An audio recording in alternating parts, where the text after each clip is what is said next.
আল্লাহর নবী হযরত ইব্রাহিম আলাইহিস সালাম আল্লাহ পাক রব্বুল আলামিনের কাছে দোয়া করে বললেন, হে আল্লাহ, নিশ্চয়ই কিছু মানুষ তারা পথভ্রষ্ট করে দিয়েছে অনেক মানুষকে। তিনি এই দোয়ার মধ্যে কিছু নারী জাতির কথা, দুষ্ট নারীর কথা বললেন, যেই দুষ্ট নারীগুলো কিছু নেককার পরহেজগার পুরুষদেরকে পথভ্রষ্ট করে দিয়েছে। এরপরে ইব্রাহিম আলাইহিস সালাম বললেন, যারা আমার আনুগত্য করেছে তারা তো আমার দলভুক্ত, আর যারা আমার নাফরমানি করেছে তারা তো আমার দলভুক্ত না। কিন্তু আল্লাহ পাক রব্বুল আলামিন আপনি হলেন অসীম দয়ালু, দয়াবান। যারা আমার অনুসরণ করেছে, অনুকরণ করেছে, তারা তো আমার দলভুক্ত হয়েছে, মুসলমান হয়েছে। কিন্তু যারা আমার অনুসরণ করে নাই, আপনি তাদের উপর রহম করেন, তাদেরকে হেদায়েত দান করেন। ইব্রাহিম আলাইহিস সালামের দোয়া আল্লাহর নবী কুরআনের আয়াতের মধ্যে তিলাওয়াত করলেন। এরপরে আল্লাহর নবী আরেকখানা আয়াত তিলাওয়াত করলেন, যে আয়াতের মধ্যে হযরত ঈসা আলাইহিস সালাম আল্লাহ পাক রব্বুল আলামিনের কাছে দোয়া করে বলেছেন, ইন তুআযিবহুম ফাইন্নাহুম ইবাদুক ওয়া ইন তাগফির লাহুম ফাইন্নাকা আনতাল আজিজুল হাকীম। আল্লাহর নবী ঈসা আলাইহিস সালাম বলেন, আল্লাহ তাআলা রব্বুল আলামিন যারা অন্যায় করেছে, নাফরমানি করেছে, তাদেরকে যদি আপনি শাস্তি দেন সেই ক্ষমতা আপনার আছে, কারণ তারা তো আপনারই বান্দা। আপনি তাদের চাইতে অনেক অনেক গুণ বেশি অনেক অনেক গুণ বেশি ক্ষমতাশালী। আপনি ইচ্ছা করলে তাদেরকে সাজা দিতে পারেন, শাস্তি দিতে পারেন। কিন্তু রব্বুল আলামিন যদি আপনি মাফ করে দেন, আপনি তো মহান অনুগ্রহকারী, আপনি পরাক্রমশালী। আপনি ইচ্ছা করলে গুনাহগার বান্দাদেরকে মাফ করে দিতে পারেন। এটা আয়াত কুরআনের। ঈসা আলাইহিস সালামের দোয়াটাকে আল্লাহ তাআলা আয়াত হিসাবে নাজিল করছেন। এটা রাসূল কুরআনের আয়াতের মধ্যে তিলাওয়াত করলেন।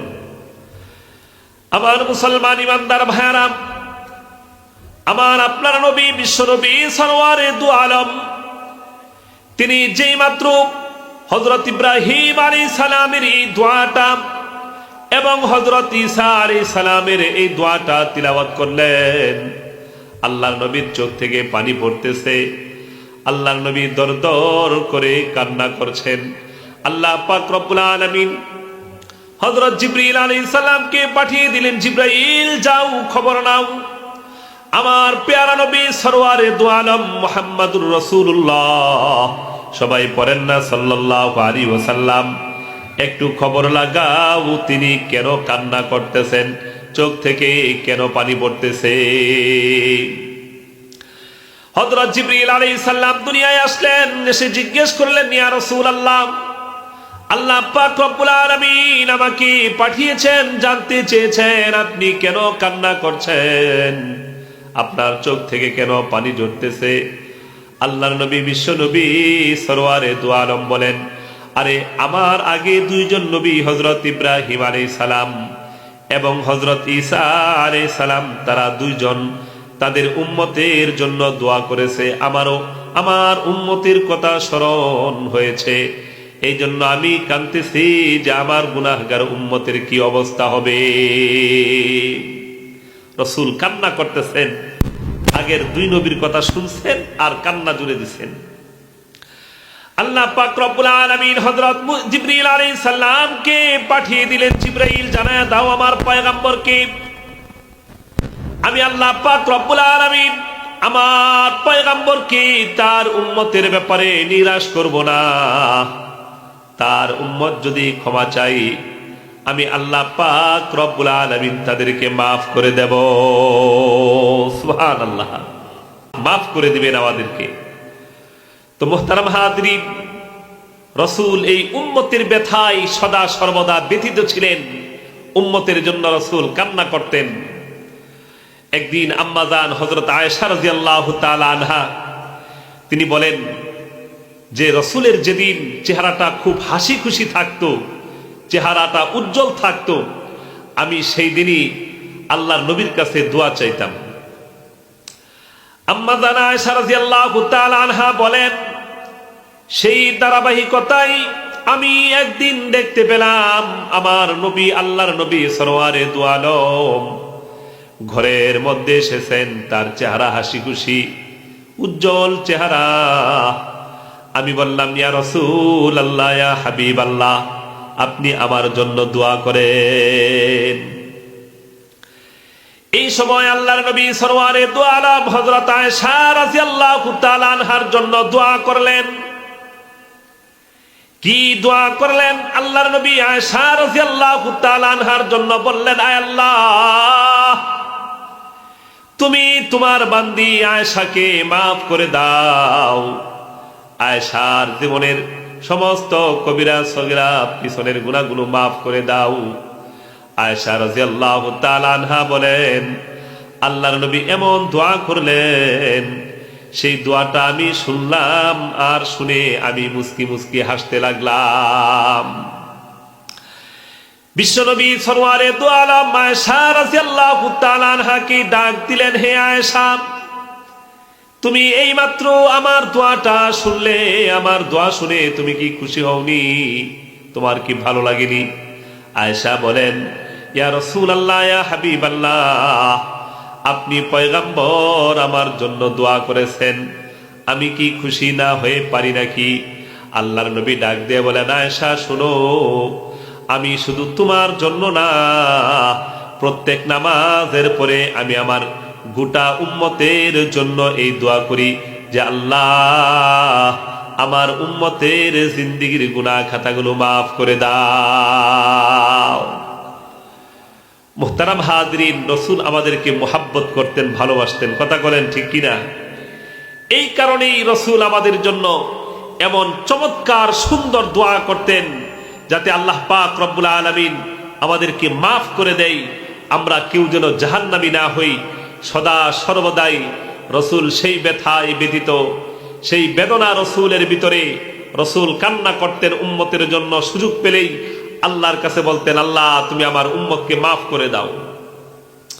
মুহতারাম হাজরিন, আল্লাহর নবীর দুই আপন লোক ইন্তেকাল করেছে। একজন হলেন আমাদের আম্মা জান হযরত খাদিজা রাদিয়াল্লাহু তাআলা আনহা, আরেকজন হলেন আবু তালেব, আল্লাহর নবীর চাচা আবু তালেব, তিনি ইন্তেকাল করছেন। আবু তালেব কাফের ছিলেন, কিন্তু এরপরও ঘরের বাইরে আল্লাহর নবীর উপরে মাথার উপরে ছায়া ছিলেন। আবু তালেবের উপস্থিতিতে আরবের কোন লোক আল্লাহর নবীকে কোনো কটু কথা বলবে সেই সাহস আরবের কুরাইশ বংশের কোনো ব্যক্তির ছিল না।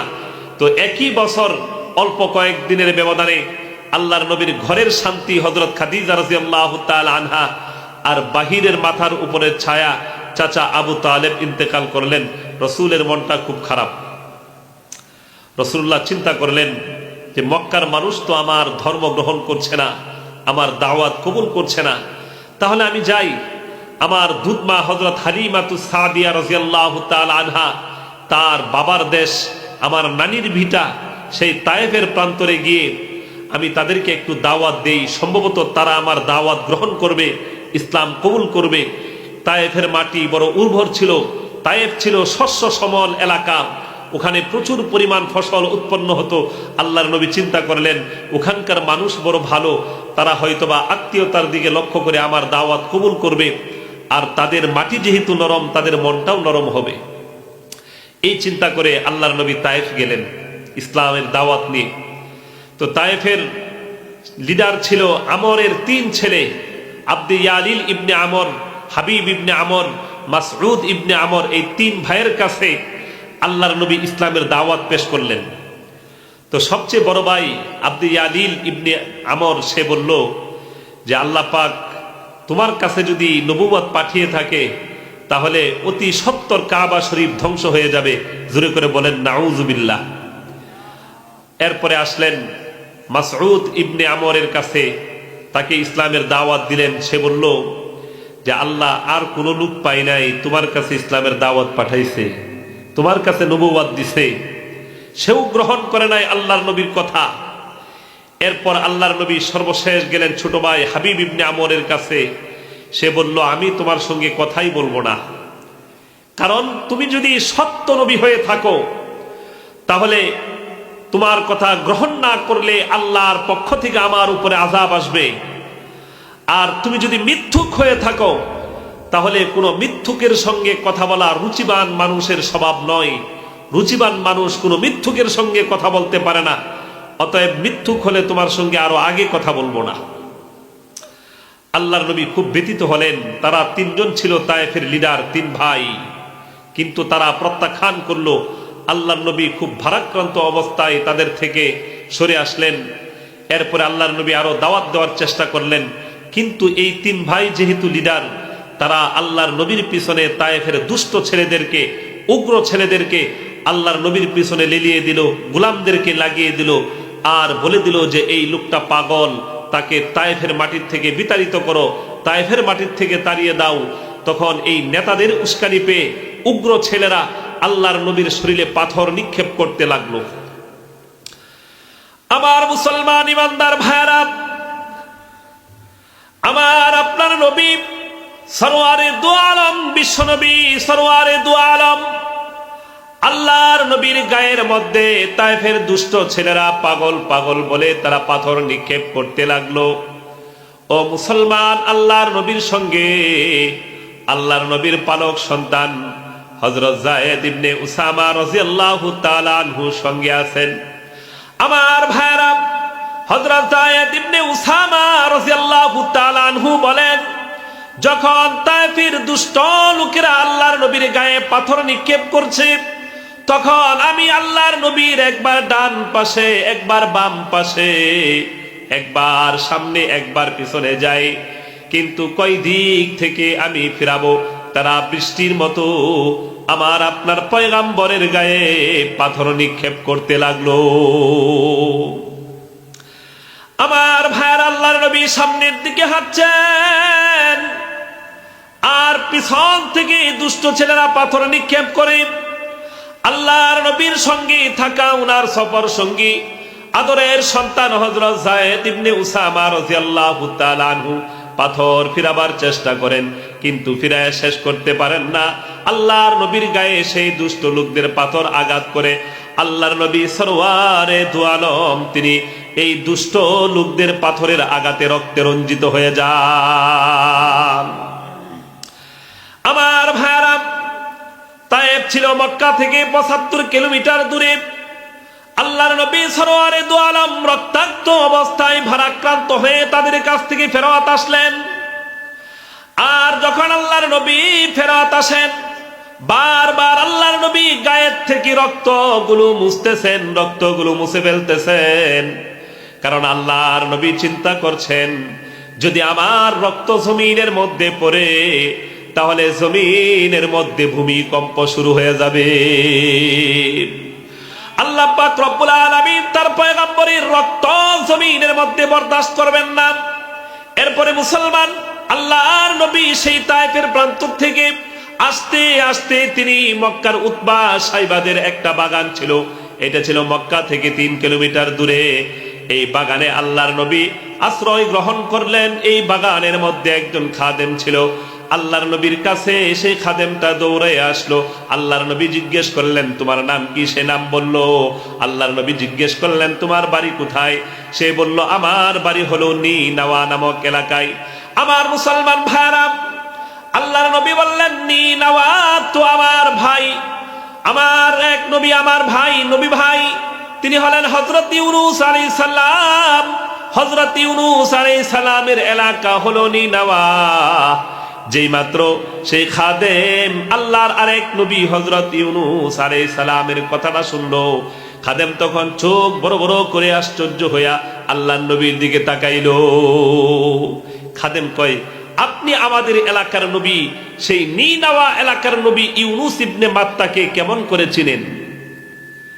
আল্লাহর নবী বিশ্বনবী বলেন, আরে ইউনুস ইবনে মাত্তা তো আমার ভাই, তাকে আল্লাহ পাক রব্বুল আলামিন সেই নিনাওয়া এলাকার মধ্যে নবী বানিয়ে পাঠিয়েছেন, আমাকেও নবী বানিয়ে পাঠিয়েছেন।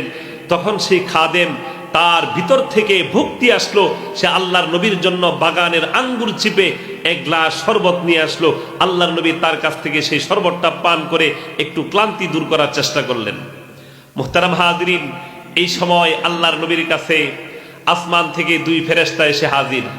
একজন জিবরিল আলাইহিস সালাম, আরেকজন হলেন সেই তায়েফ উপত্যকার দায়িত্বে নিয়োজিত ফেরেশতা। এই দুই ফেরেশতা আল্লাহর নবীর কাছে আসছে। জিবরিল আলাইহিস সালাম বলেন, ওগো আল্লাহর নবী, আল্লাহ পাক রব্বুল আলামিন আমার সঙ্গে এই তায়েফ উপত্যকার দায়িত্বে নিয়োজিত ফেরেশতাকে সঙ্গে দিয়ে পাঠাইছেন। আপনি যদি চান তাহলে তাদেরকে দুই পাহাড়ের মাঝখানে চাপা দিয়ে শেষ করে দেব। আর মুসলমান ইমানদার ভাইরা, এই সময় আবার আপনার নবী, বিশ্ব নবী সরওয়ারে দু আলম আসমানের দিকে হাত উত্তোলন করে আল্লাহর কাছে দোয়া করেন, আল্লাহুম্মা হদি কওমি ফাইন্নাহুম লা ইয়ালামুন।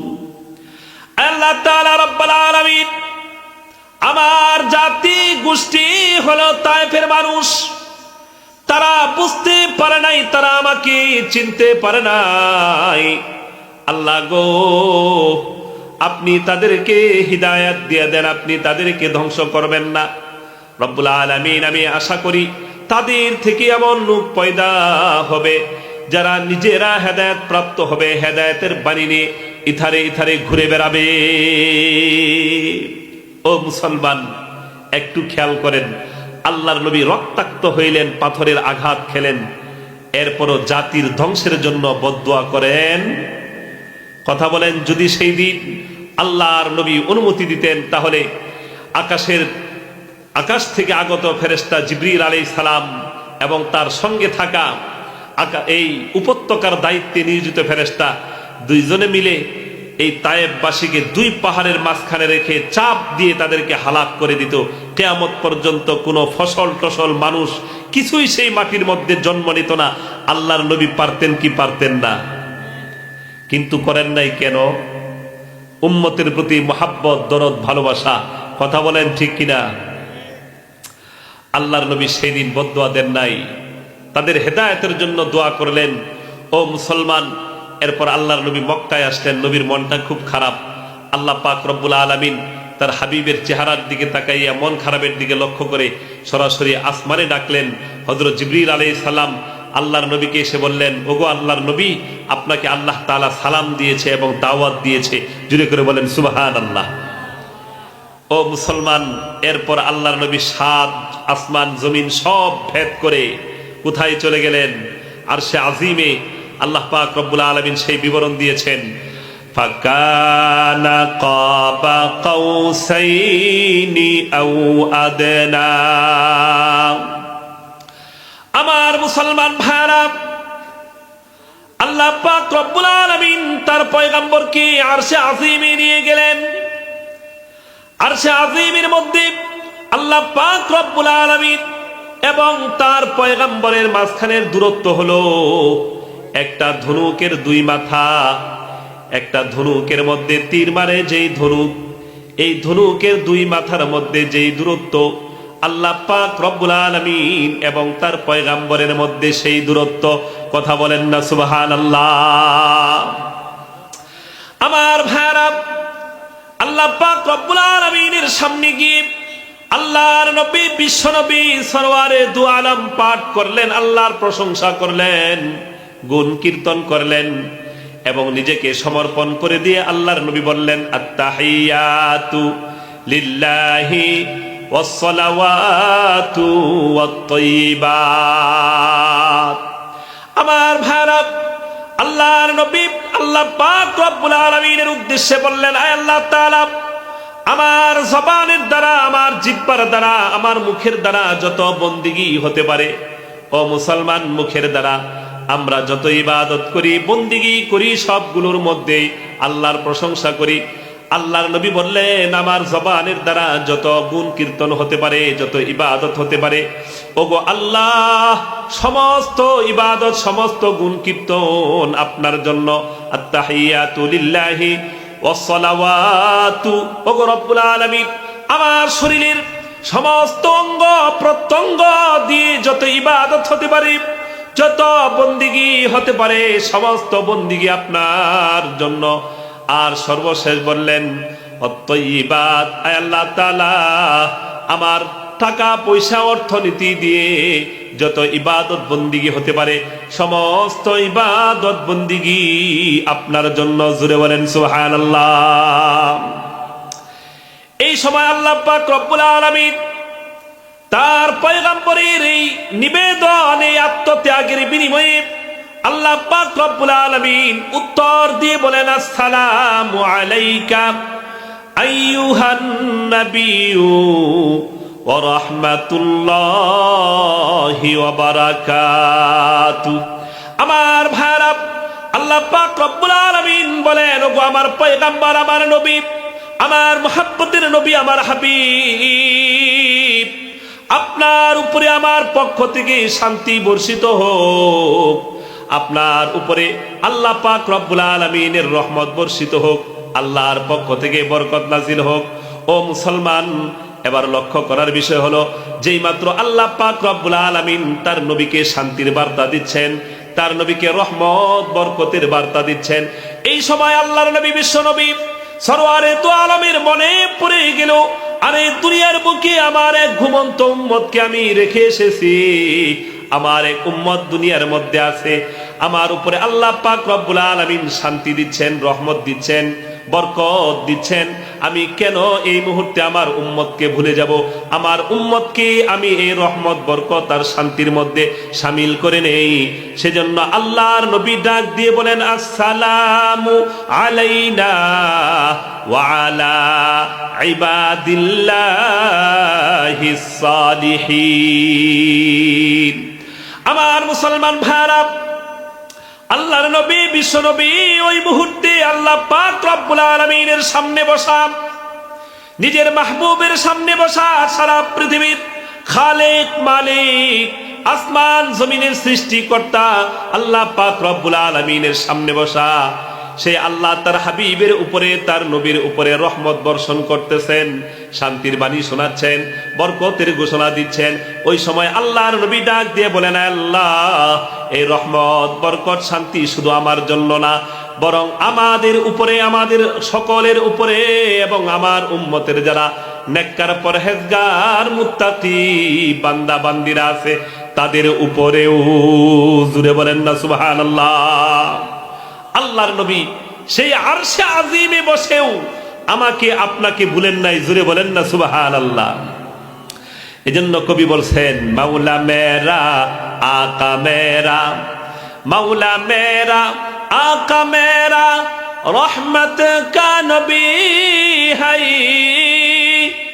মাওলা মেরা আকা মেরা, রহমত কা নবী হাই, सरकार मदीना है ओ माहे अरबी है, हैबत से तेरे फारे सुईरन, हैबत से तेरे फारे सुईरान होई मरऊब, कैसर व किसरा की भी शौकत होई मसलूब। जुल्फत में मिले, जुल्फत में मिले किसको आली नसबी है, तो फख्रे रसूल, तो फख्रे रसूल हाशमी ओ मुत्तलबी है। ऐ शाहान जहां, ऐ शाहान जहां, सब है तेरे दिल की सुवानी, ओ दिल नहीं जो दिल तेरे इश्क से खाली। আমার মুসলমান ভাইরা, এই পর্যন্ত যা বললাম সবগুলোর দ্বারা উদ্দেশ্য হলো, আমার আপনার নবী, বিশ্ব নবী সরওয়ারে দু আলম আপনাকে আমাকে মুহাব্বত করেছেন, এই উম্মতকে মোহাব্বত করেছেন। কথা বলেন ঠিক কিনা? ও মুসলমান, জুড়ে বলেন না ঠিক কিনা? রসুল আমাদেরকে সীমাহীন অফুরান ভালোবেসেছেন। রসুলের ভালোবাসার বিবরণ দিয়ে আমরা কিয়ামত পর্যন্ত কোনোদিন শেষ করতে পারবো না। রসুল এই উম্মতকে, তার উম্মতকে এত মহাব্বত করেছেন, ভালোবেসেছেন। রসুলের এই মহাব্বতের প্রতিদান উম্মতের পক্ষে দেওয়া কোনোদিন সম্ভব না। মুহতারাম হাজিরিন, এবার কেউ যদি আপনাকে মহাব্বত করে ভালোবাসে, তাহলে আপনার দায়িত্ব কি বলেন তো? আপনার আমার দায়িত্ব কি? তাকেও ভালোবাসা। কথা কন ঠিক কিনা? নাকি কেউ যদি একটু মহাব্বত করে, আদর করে ভালোবাসে, আর বিনিময়ে তারে শুধু আপনি ক্ষতি করে যাবেন, এটা কি মানুষের নীতি হতে পারে? একজন খাঁটি সৎ মানুষ কশ্চিনকালেও নিমক হারামি করতে পারে না। কারণ আল্লাহর নবী হাদিস শরীফের মধ্যে বলেছেন, মাল্লাম ইয়াশকুরিন নাস লাম ইয়াশকুরিল্লাহ। যে ব্যক্তি মানুষের কৃতজ্ঞতা স্বীকার করে না, সে কোনোদিন আল্লাহর কৃতজ্ঞতাও স্বীকার করে না। একজন মানুষ উপকার করেছে, আপনার উচিত তার উপকার করতে না পারলেও তার পক্ষে থাকা, তার ভালো বলা। কিন্তু আমাদের নীতি হলো, কেউ যদি উপকার করে তাহলে আমরা একটু সুযোগ পাওয়া যাই, সুযোগ পাইলেই তারা আচ্ছা মতো মাটির নিচে গেড়ে ফেলি। কথা বলেন ঠিক কিনা? ও মুসলমান, এটা মানুষের কাজ নয়। যে আমার উপকার করেছে আমিও তার উপকার করব। কথা বলেন ঠিক কিনা? যে আমার ক্ষতি করেছে আমি তার ক্ষতির থেকে দূরে থাকবো, উপকার না করলাম। সে ক্ষতি করছে, করুক, আল্লাহ তার বদলা নিবে তার কাছ থেকে, আল্লাহর পক্ষ থেকে সে বদলা পাবে। আমার তার জন্য ক্ষতি করার কোনো প্রয়োজন নাই। এখন আমাদের নীতি হইল, আমরা কেউ উপকার করলে তারে আরো ক্ষতিটা বেশি করি। জুরে কন ঠিক কিনা?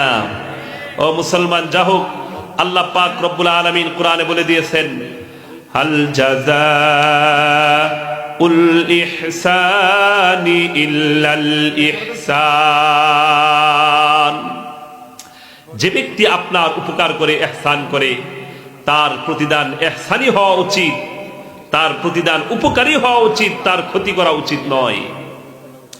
মুহতারাম হাজিরিন, এবার আল্লাহ পাক তার প্রেরিত নবীর মধ্যে এত মুহাব্বত ভালোবাসা দিয়েছেন, সেই মুহাব্বত ভালোবাসা তিনি উম্মতের জন্য ঢেলে দিয়েছেন। উম্মতকে তিনি সীমাহীন মুহাব্বত করেছেন, ভালোবেসেছেন। তখন এই কথার উত্তর যখন দিলেন, তখন সে আলেম চলে গেছে, কিন্তু ওনার ভিতরে একটা ধুকপুক ধুকপুক রয়ে গেছে। যেহেতু একটা আশ্চর্য কথা, আমি রসুলের সবচেয়ে মহাব্বতের ভাষা, জান্নাতের ভাষা, কুরআনের ভাষা, সেই আরবি ভাষায় আমি কবিতা লিখি, দুনিয়ার রাজা বাদশাদেরকে সন্তুষ্ট করার জন্য তাদের প্রশংসা করে, তাদের গুণ কীর্তন করে, তাদের কীর্তিনামা আমি রচনা করি। কিন্তু আমার রসুলকে মুহাব্বত করে ভালোবেসে আমি এখন পর্যন্ত একটা চরণ, একটা লাইনও রচনা করি নাই। এটা কি করে সম্ভব? এটা তো হতে পারে না। এই চিন্তা করে তিনি রসুলের শানে কবিতা লিখতে শুরু করলেন। অনেকগুলো কবিতা লিখছেন। কিন্তু কয়েক বছর যাবার পরে সেই ইমাম শরফুদ্দিন বুসিরি রহমতুল্লাহ আলাই তিনি পক্ষাঘাতগ্রস্ত হয়ে গেলেন, মানে প্যারালাইজড হয়ে গেলেন। প্যারালাইসের রোগীরা তো হাঁটতে চলতে পারে না, সারাদিন বিছানায় পড়ে থাকে অথবা হুইল চেয়ারে বসে থাকে। কথা বলেন ঠিক কিনা? ওনার অবস্থাও এমন হয়েছে, তিনি শরীরের একটা অংশ অবশ হয়ে গেছে, তিনি নড়াচড়া করতে পারেন না, সারাদিন বিছানায় অথবা চেয়ারের মধ্যে বসে থাকেন। আল্লাহর কাছে দোয়া করেন, কিন্তু রোগ সারে না। ডাক্তার চিকিৎসা করেন, ডাক্তার, হাকিম, কবিরাজ, বৈদ্য, নানান কিছুর কাছে যান, ঔষধপত্র সেবন করেন, কিছুতেই কিছু হয় না। একদিন ইমাম শরফুদ্দিন বুসিরি রহমতুল্লাহ আলাই বসে বসে চিন্তা করতেছেন যে কি করা যায়। আমি তো এখন নরম চরম করতে পারি না, অসুস্থ হয়ে গেছি, আল্লাহর কাছে দোয়া করতেছি, দোয়াও কবুল হচ্ছে না, অনেক ঔষধপত্র সেবন করলাম, কিছুতেই কিছু হচ্ছে না। হঠাৎ ওনার মাথায় আসলো যে আমি রসুলের শানে একটা ব্যতিক্রমী কবিতা রচনা করব, যেই কবিতার কথা শুধুমাত্র আমিই জানবো আর আল্লাহ জানবে।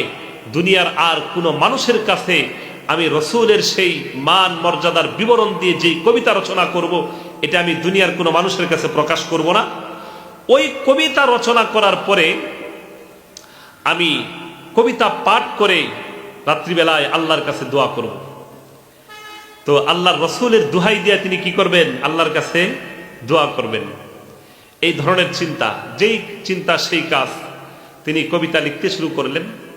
এই কবিতা লিখে শেষ করলেন। এই কবিতার নাম দিলেন আল কাওয়াকিবুদ দুররিয়াহ ফি মাদহি খাইরিল বারিয়াহ। মানে এমন একটা নক্ষত্র, এমন কতগুলো নক্ষত্র, যেই নক্ষত্রগুলো শুধুমাত্র আমার রসুল, পৃথিবীর শ্রেষ্ঠ মানুষ মুহাম্মাদুর রাসূলুল্লাহ সাল্লাল্লাহু আলাইহি ওয়াসাল্লামের শানে রচিত। এই নাম দিয়ে তিনি কবিতাটা রেখে দিলেন। সপ্তাহের শেষ দিন, শুক্রবারের দিন, মাগরিবের নামাজের, ইশারের নামাজের পরে নামাজ আদায় করার পর তিনি সেই কবিতা নিয়ে বসলেন। ঘর অন্ধকার করে আল্লাহর নবীর শানে রচিত সেই কবিতা তিনি পাঠ করতে লাগলেন। চোখের পানি ছেড়ে আল্লাহর নবীর শানে সেই কবিতা তিনি পাঠ করছেন। করতে করতে ইমাম বুসিরি রহমতুল্লাহ আলাইহি কখন যে ঘুমিয়ে গেলেন নিজেও টের পেলেন না। আমার মুসলমান ইমানদার ভাইরা, এবার ইমাম শরফুদ্দীন বুসিরি রহমতুল্লাহ আলাইহি ঘুমের ঘুরে স্বপ্ন দেখলেন। হঠাৎ তার ঘরটা আলোকিত হয়ে গেছে, উজ্জ্বল আলোয় ইমাম শরফুদ্দীন বুসিরি রহমতুল্লাহ আলাইহির ঘরটা একেবারে ঝলমল করে উঠছে। ইমাম বুসিরি রহমতুল্লাহ আলাইহি এমন উজ্জ্বল আলো দেখে তিনি চমকে উঠলেন। তিনি উঠার থেকে ধরফর করে কোন রকমে বসলেন। আর বসেই দেখেন যে তার ঘরের এই আলোটা এমনি এমনি হয় নাই, বরং পৃথিবীর সর্বশ্রেষ্ঠ মানুষ সাইয়্যিদুল কাউনাইন খাতামুন নবিয়্যিন মুহাম্মাদুর রাসূলুল্লাহ সাল্লাল্লাহু আলাইহি ওয়াসাল্লাম স্বয়ং তার ঘরে আগমন করেছে। আল্লাহর নবীর আগমনে তার ঘর আলোকিত হয়ে গেছে। ইমাম শরফুদ্দীন বুসিরি রাহমাতুল্লাহি আলাইহি আল্লাহর নবীকে দেখে তিনি ভেবাচাকা খেয়ে গেলেন। ইয়া রাসূলুল্লাহ, ইয়া হাবিবাল্লাহ, আপনি পয়গম্বর, আমি গুনাহগার শরফুদ্দীন বুসিরির ঘরে। আল্লাহর নবী ডাক দিয়ে বলেন, হে বুসিরি, তুমি তোমার ঘুমানোর আগে যে কবিতাটা আবৃত্তি করতেছিলে, যে কবিতাটা তুমি পড়তেছিলে, আবার তুমি আমার সামনে বসে সেই কবিতাটি পাঠ করো। আমার ভাইরা, ইমাম বুসিরি রাহমাতুল্লাহি আলাইহি কবিতা পাঠ করতে শুরু করলেন। আমিন তাযাক্কুরি জিরানিন বিদি সালামি মাযাজতা দামান জারা মিন মুকলাতিন বিদামি আমাহাব্বাতির রিহু মিন তিলকাই কাযিমাতিন আও মাদাল বারকু ফি যালমাই মিন ইদামি। এইভাবে আমার ভাইরা, ইমাম বুসিরি রাহমাতুল্লাহি আলাইহি একটা একটা চরণ করে আল্লাহর নবীর সামনে সেই কবিতা পাঠ করছেন। কবিতা পড়তে পড়তে এক পর্যায়ে একটা চরণ আসলো, একটা কবিতার অংশ আসলো, যার অর্থ হলো, ওগো আল্লাহর নবী, আল্লাহর পয়গম্বর, আপনার হাতের স্পর্শে দুনিয়ার কত রোগী সুস্থ হয়ে গেল। জুড়ে বলেন না সুবহানাল্লাহ। আল্লাহর নবীর হাতের স্পর্শে রোগী সুস্থ হয়েছে, এই ধরনের ঘটনা আছে না নাই? আমার ভাইরা, খাইবারের যুদ্ধের সময় আল্লাহর নবী মুসলমানদেরকে নিয়ে তিনি খাইবারের দুর্গ, ইহুদিদের একটা বিরাট বড় কেল্লা দুর্গা ঘেরাও করলেন। আর সেই কেল্লার ভিতরে মুসলমানদেরকে প্রবেশ করতে হবে, কিন্তু কোনোভাবেই সেই কেল্লার ভিতরে প্রবেশ করা যাচ্ছে না। আল্লাহর নবী, বিশ্ব নবী, প্রথম দিন হযরত আবু বকর রাদিয়াল্লাহু তাআলা আনহুর নেতৃত্বে কিছু সৈন্য দিয়ে পাঠাইলেন। আবু বকর ফেরত আসলেন, তিনি খাইবারের কেল্লার ভিতরে, দুর্গের ভিতরে প্রবেশ করতে পারেন নাই। দ্বিতীয় দিন উমর রাদিয়াল্লাহু তাআলা আনহুকে পাঠাইলেন, তিনিও ফেরত আসলেন, পারলেন না ভিতরে ঢুকতে।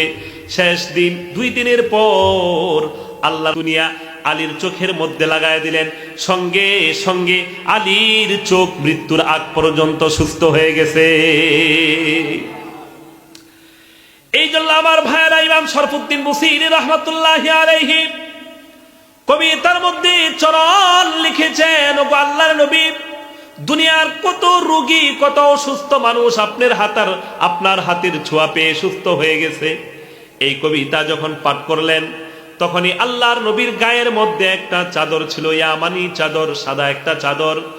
এই চাদরটা আল্লাহর নবী নিজের গায়ের থেকে খুলে ইমাম বুসিরি রহমতুল্লাহ আলাইহিকে তার শরীরের মধ্যে পেঁচায়া দিলেন। ইমাম বুসিরির গায়ে আল্লাহর নবীর চাদর। ঘটনা কি বাস্তবে হচ্ছে না স্বপ্নে?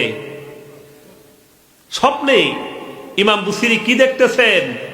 স্বপ্নে দেখতেছেন আল্লাহর নবীর সামনে তিনি কবিতা পাঠ করছেন, আর ওই চরণ পাঠ করার সময় আল্লাহর নবী গায়ের সাদা চাদরটা খুলে তিনি ইমাম বুসিরিকে শরীরের মধ্যে পেঁচায়া দিলেন।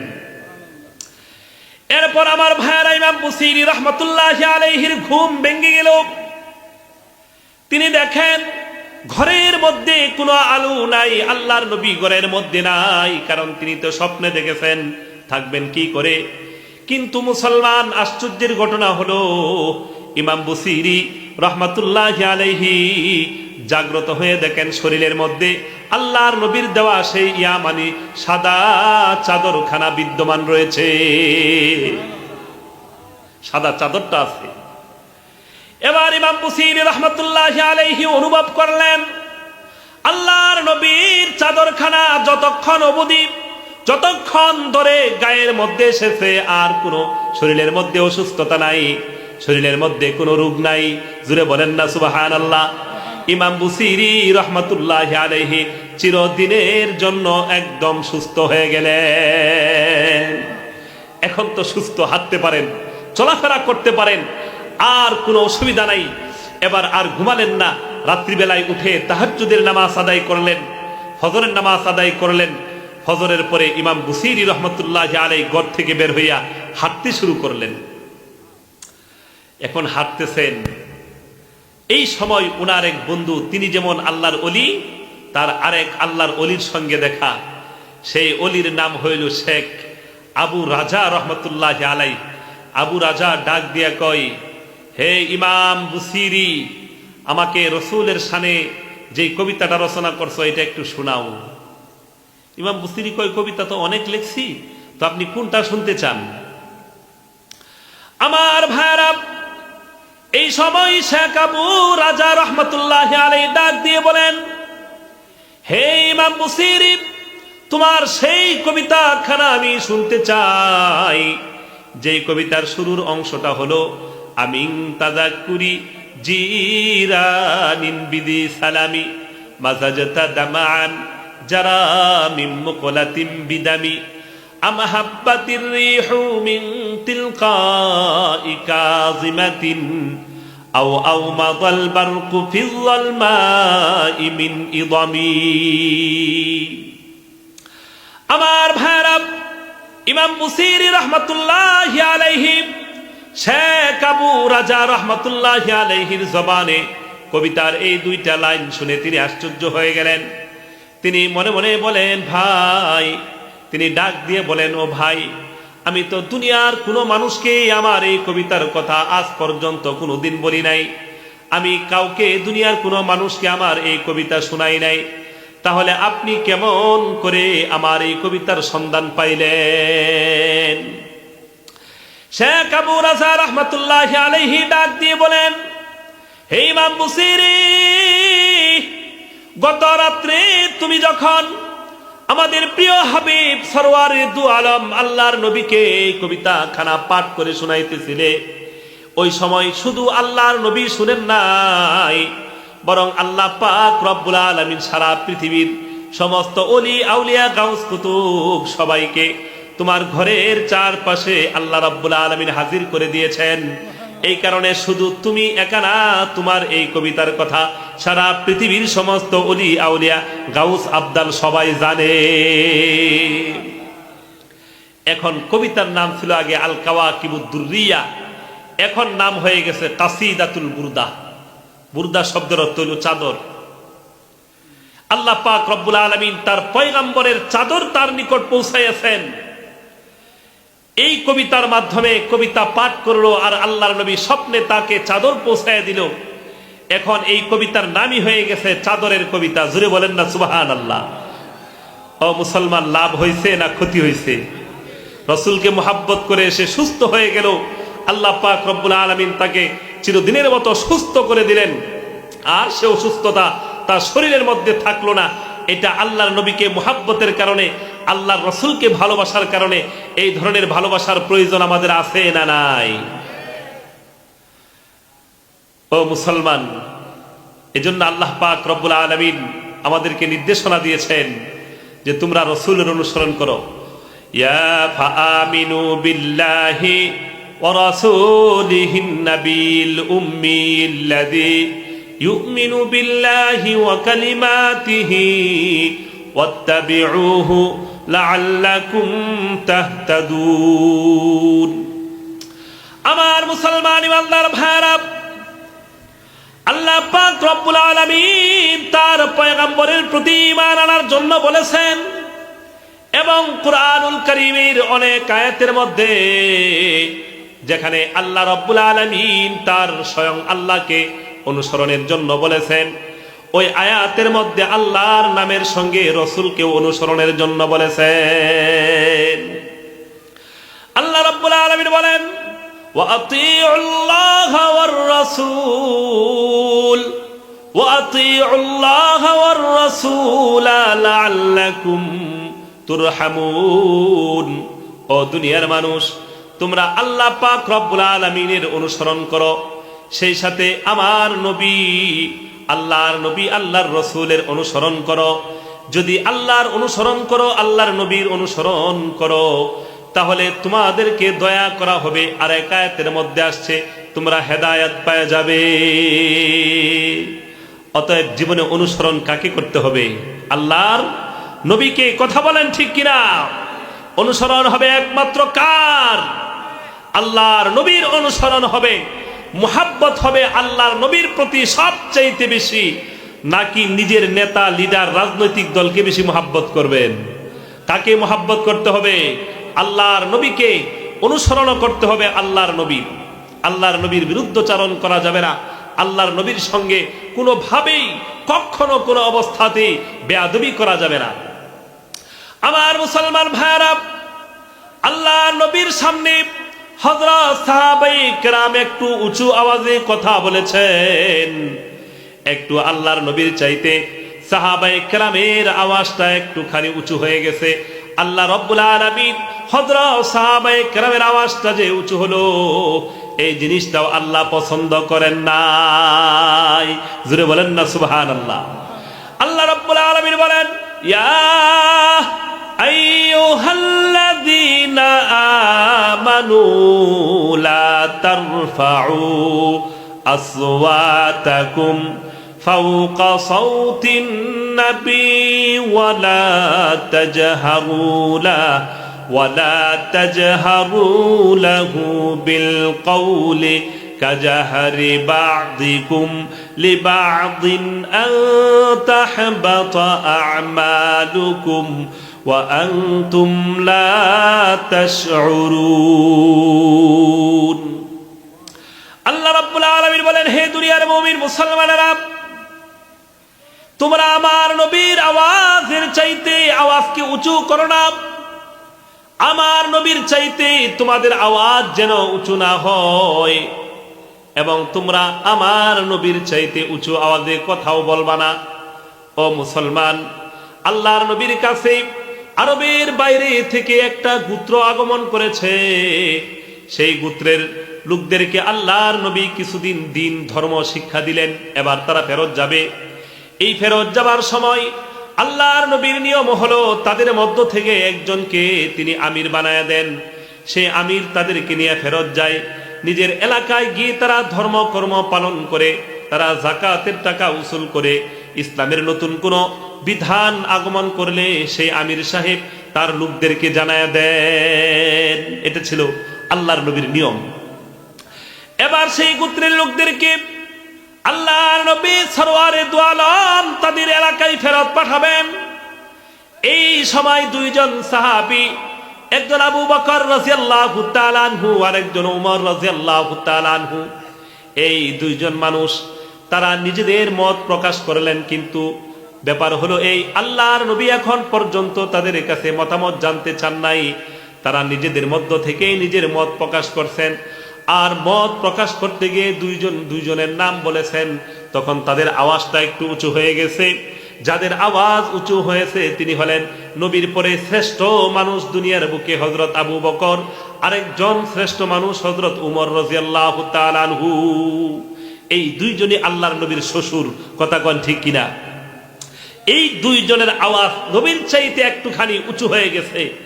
এই কারণে আল্লাহ পাক রব্বুল আলামিন বলেন, লা তারফাউ আসওয়াতাকুম ফাওকা সাওতিন নবী ওয়া লা তাজহারু লাহু বিল কওলি কাজাহরি বা'দিকুম লিবা'দিন আন তাহবাতা আমালুকুম ওয়া আনতুম লা তাশউরুন। আল্লাহ পাক রব্বুল আলামিন জানিয়ে দেন, ও মুসলমানেরা, ও মুমিন মুসলমানেরা, তোমাদের আওয়াজ যেন আমার পয়গম্বরের আওয়াজের চাইতে উঁচু না হয়। যদি আওয়াজ উঁচু হয় আমার পয়গম্বরের আওয়াজের চাইতে, তোমাদের আওয়াজ, তোমাদের গলা স্বর যদি উঁচু হয়ে যায়, তাহবাতা আমালুকুম, তোমাদের আমল বাতিল হয়ে যাবে, তোমরা টেরও পাবে না। নবীর চাইতে আওয়াজ উঁচু হইলে আমল বাতিল। এবার আমার ভাইরা, আল্লাহ রাব্বুল আলামিন আরো স্পষ্ট করে জানিয়ে দেন, ওয়া মাইয়ুশাকিকির রাসূলা মিন বাদি মা তাবায়্যানা লাহুল হুদা ওয়া ইয়াত্তাবি' গায়রা সাবিলিল মুমিনিনা নুওয়াল্লিহি মা তাওয়াল্লা ওয়া নুসলিহি জাহান্নাম ওয়া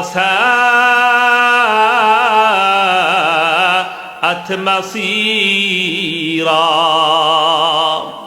আমার ভাইরা, আল্লাহ পাক রব্বুল আলামিন বলেন, দুনিয়ার মানুষ, যে ব্যক্তি হেদায়েত স্পষ্ট হওয়ার পরে, কুরআন আসার পরে, দ্বীন আসার পরে আমার নবীর বিরুদ্ধচারণ করবে, আমার নবীর সঙ্গে বিরোধিতা করবে, তাহলে দুনিয়ার বুকে আল্লাহ পাক রব্বুল আলামিন বলেন, সে যেমন চলতে চায় চলুক, তাকে তার ইচ্ছার উপরে ছেড়ে দিলাম, কিন্তু মৃত্যুর পরে অনুস্তিহি জাহান্নাম।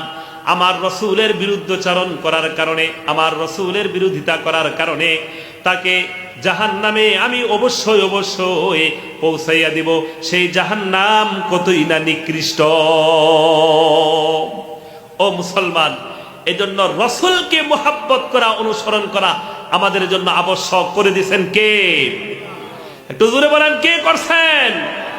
আমার ভাইরা, আল্লাহর নবী সরওয়ারে দু আলম আরেক হাদিসের মধ্যে বলেন, তারাকতু ফীকুম আমরাইন লান তাদিল্লু মা তামাসসাকতুম বিহিমা কিতাবাল্লাহি ওয়া সুন্নাত রাসূলি।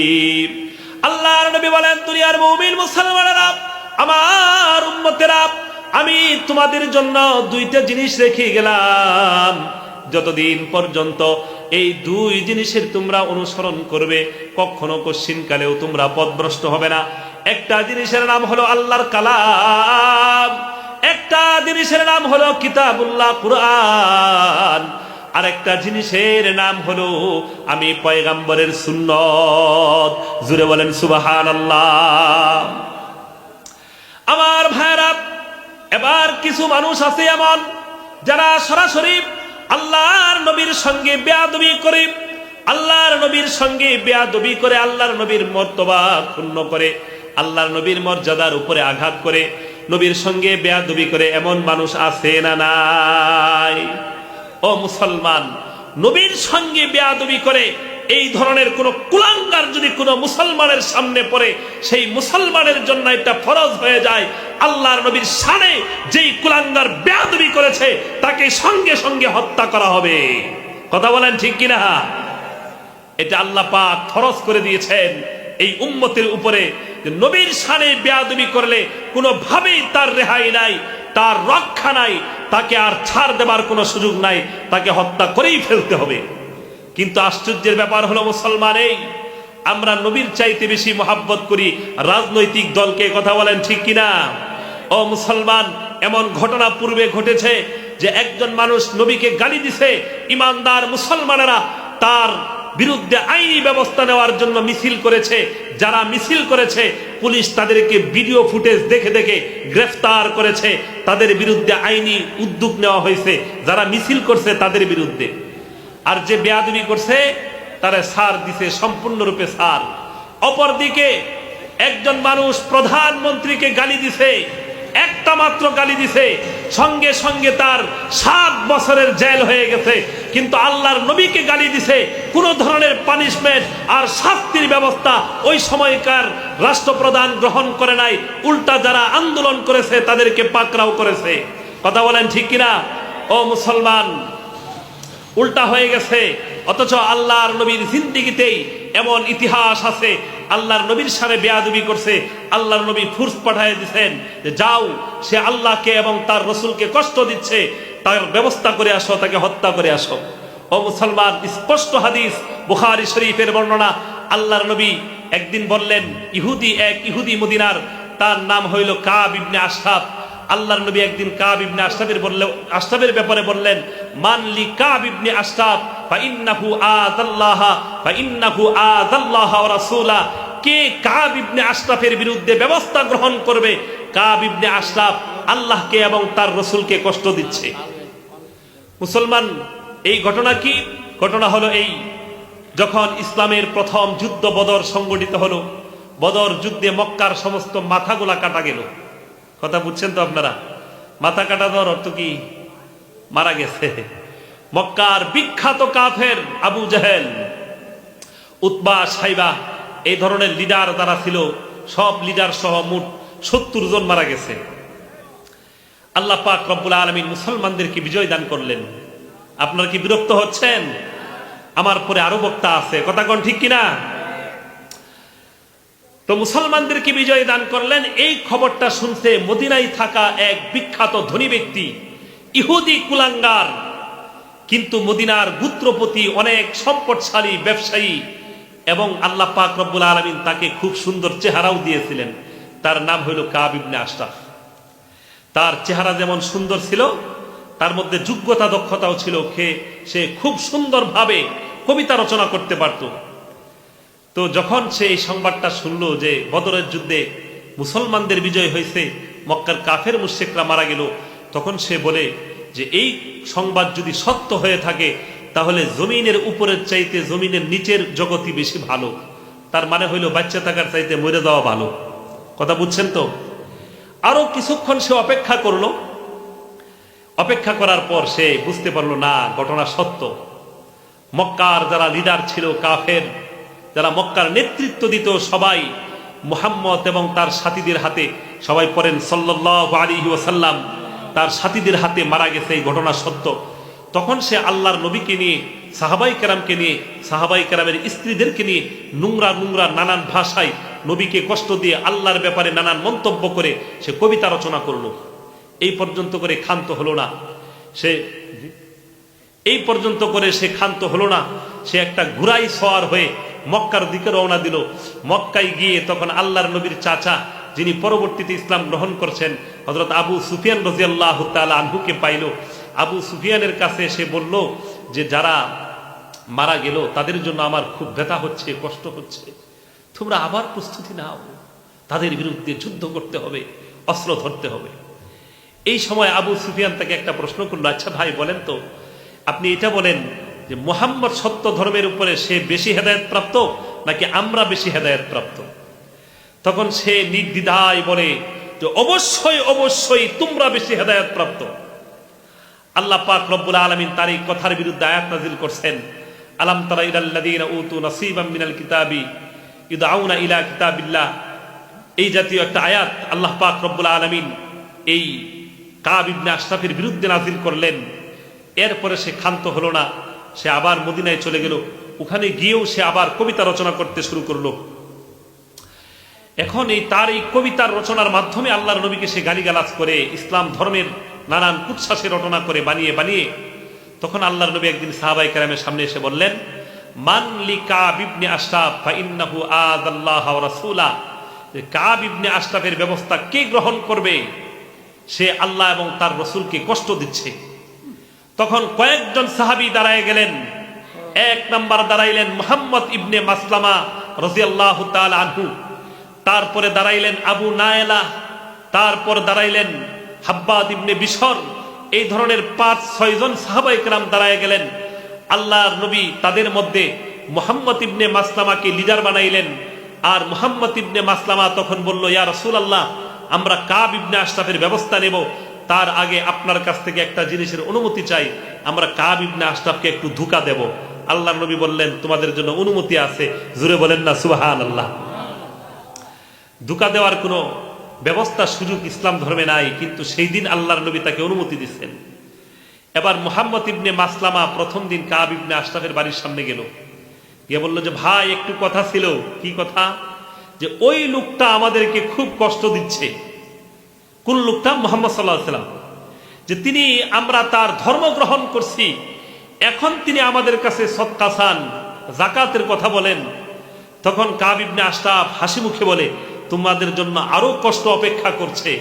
তখন কাব ইবনে আশরাফকে মুহাম্মদ ইবনে মাসলামা বলে, ভাই আমরা তো তার ধর্ম গ্রহণ করে ফেলছি, এখন যদি ছেড়ে দেই মানুষ হাসাহাসি করবে, কিছুদিন অপেক্ষা করি, তার আগে আমরা তো খাদ্য সংকটে আছি, আপনি আমাদেরকে কিছু ঋণ দেন, 1 ওয়াসাক অথবা 2 ওয়াসাক। 1 ওয়াসাক হইল 150 কেজি। এই সময় কাব ইবনে আশরাফ বলে, তোমরা আমার কাছে কিছু বন্ধক রাখো। তখন মুহাম্মদ ইবনে মাসলামা বলেন, কি বন্ধক রাখবো আপনার কাছে? সে উত্তর দেয়, তোমাদের নারীদেরকে আমার কাছে বন্ধক রাখো।